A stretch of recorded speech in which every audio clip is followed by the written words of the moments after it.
స్వప్నావస్థలో అనగా నిద్రించే సమయంలో బాహ్య ప్రపంచంతో ఏమీ సంపర్కము లేకపోయినా మనస్సు ఒక కళల రూపంలో ఒక మిథ్యా ప్రపంచాన్ని తయారు చేస్తున్నది.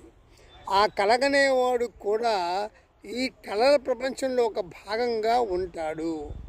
అదే విధముగా జాగ్రత్త అవస్థలోని బాహ్య ప్రపంచానికి స్వప్న ప్రపంచానికి తేడా ఏమీ లేదు.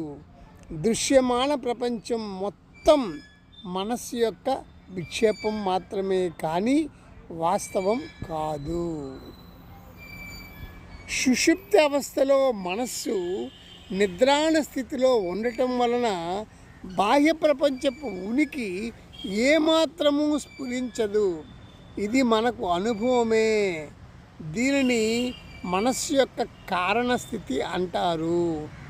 ఈ స్థితిలో అంతర్ధానమైపోయిన బాహ్య ప్రపంచం మనిషి మేలుకున్నప్పుడు తిరిగి ఉనికిని పొందుతుంది. అనగా మేలుకొని ఉన్న స్థితికి మనస్సు చేరినప్పుడు కల్పించబడినదే దృశ్యమాన ప్రపంచము, కానీ దానికి ప్రత్యేకమైన ఉనికి లేదు. ఇక్కడ నేను చెప్పిన దాంట్లో విశేషం ఏమిటంటే, ఇప్పుడు నీవు బాహ్య ప్రపంచంలో మెలకువతో మసలుకుంటున్నావు. నీవు దీన్ని స్వప్నమని అనుకోవట్లేదు. ఇదే వాస్తవమని, నిజమని, సత్యమని ఈ ప్రపంచంలో మసలుకుంటున్నావు. నీవు శరీరమని, ఈ ప్రపంచమే నీ నిజమైన స్థితి అని నీవు నీ శరీరముతో తాదాత్మ్యం చెందటం వల్ల నీవు ఈ ప్రపంచమే నిజమని అనుకుంటున్నావు.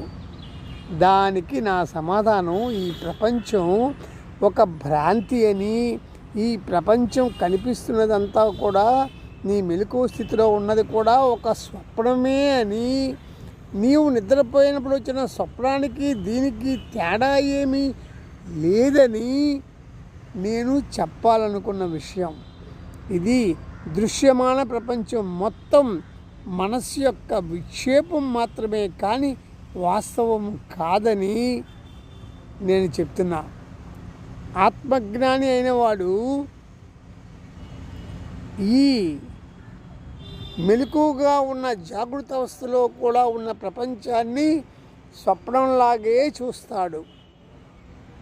ధన్యవాదాలు.